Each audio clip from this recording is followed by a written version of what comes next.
What is up, Flick Connection? This is Darren here to help you get more out of movies, and today I want to talk about Train to Busan versus World War Z, which one's better, and what can be done to make the next World War Z better than the original.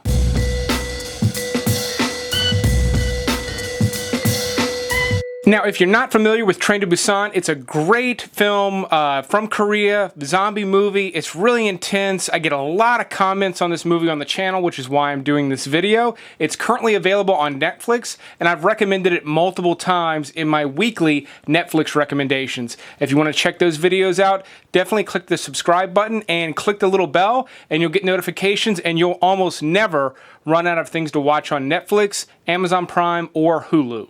Now, to make this long story short, Train to Busan is a better story. End of story, that's it. But there's a lot more reasons why it ended up being a better movie than just being a better story. Quick side note, David Fincher is actually currently on deck to direct a sequel to World War Z. Brad Pitt roped him in. Those guys are buddies. They did a couple of projects together. Not sure if you're familiar, but David Fincher's on board. Supposedly, it's in line to be rated R. He's not going to work on it if it's not going to be rated R. But I will say David Fincher, as much as I love him as a director, he does have a habit of backing out of projects when the studios get a little too handsy.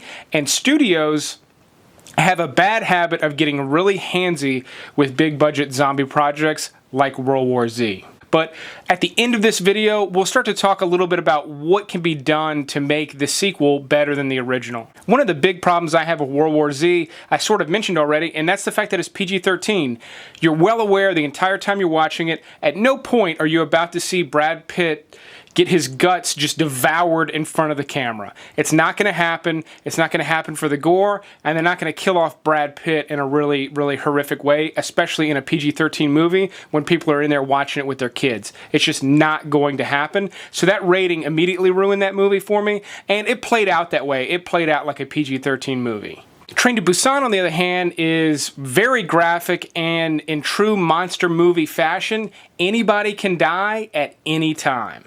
And when you look at World War Z, The Walking Dead currently has much more gore on basic cable than World War Z was able to accomplish with that PG-13 rating. We also never spend very much time with the characters in World War Z because there's so much going on. We really just follow Brad Pitt, even though he has a family. We don't get to know them. We barely get to know any of the other expendable characters, which means when they die, it means relatively nothing in the grand scope of this zombie apocalypse that's unfolding throughout the movie.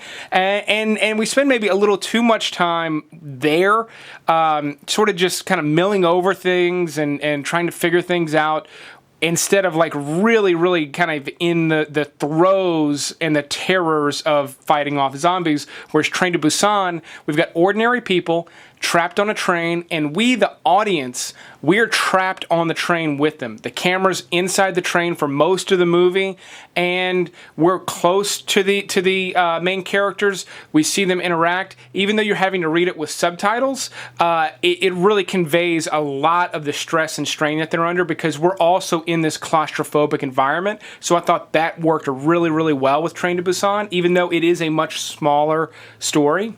And in World War Z, we basically just watch a movie star in a scarf globetrot, fairly safe most of the time trying to figure out what's going on. It's just not as interesting a point of view in such a catastrophic event. Now, the waves of the undead looked really cool for World War Z in the trailer. We see them in very short snippets, and it just looks really intense. If you go back and watch the trailer, it looks really badass. In the movie, we see longer cuts of this wave of undead bodies. It doesn't play well.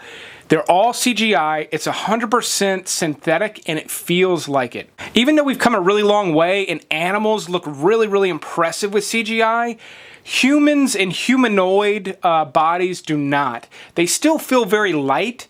They look good, maybe not moving, but something's not quite right with it. It still doesn't work. And when you're trying to terrify us with a wall of undead bodies, we literally see animation coming towards us rather than human or undead human flesh. In Train to Busan, however, you still get these hordes of zombies coming at you, but most of them, particularly the ones up front, are real live human bodies, and they feel real. They have more texture to them. It feels much more menacing seeing that, even though you know they're fake, you know it's makeup, it feels so much more real when it's done that way versus 100% CGI. And there's evidence of this, even though it's a little old now. I Am Legend, the zombies, we'll call them zombies, in that, all CGI, not menacing. For a more recent example, Justice League, the main villain, Steppenwolf, 100% CGI, he's just not menacing. He looks animated, and no one is scared of a cartoon character. Skinny dipping? I just love skinny dipping! Hey, fellers! Well, maybe I'll take that back. Ultimately, the combination of all this just severely neuters World War Z. To do better and to have a better experience watching a sequel to World War Z, I think they need to make it R, which we've talked about. I think they need to make it real by doing more practical effects than they did in the original. And I think they need to bring the scale way down and put us somewhere where an audience member can see themselves. In a home, an apartment building, an office building, an airport, a subway, a highway. Some place where we could see ourselves being trapped and we can think about how we might deal with that situation. And please, please don't set up a super intense scenario like zombies on an airplane and then immediately ruin it by crashing that airplane with leaving your movie star essentially unharmed.